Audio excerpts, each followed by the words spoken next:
Շնորհակալություն, բարև ձեզ, հարգարժան պարոն նախագահ, հարգելի գործընկերներ, Հանրապետության նախագահ Սահմանադրական դատարանի դատավարի պաշտոնում ընտրվելու համար առաջադրել էր Վլադիմիր Վարդանյանի թեկնածությունը։ Ազգային ժողովի 107 պատգամավորներից քվեարկությանը մասնակցել են 67-ը, քվեատուփում առկա էր 67 քվեաթերթիկ, անվավեր քվեաթերթիկներ չեն եղել, ձայները բաշխվել են հետևյալ կերպ. Վլադիմիր Վարդանյան կողմ 67, դեմ 0։ Շնորհակալություն, շնորհավոր։ Շնորհավորում ենք պարոն Վարդանյան։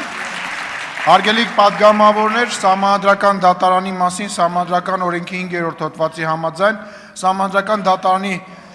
նորընտիր դատավորն ընտրվելուց հետո ազգային ժողովի նիստում երդվում է։ Վլադիմիր Վարդանյանը կերդվի 5-շաբթի օրվա նիստում, բայց այնուամենայնիվ շնորհավորում ենք։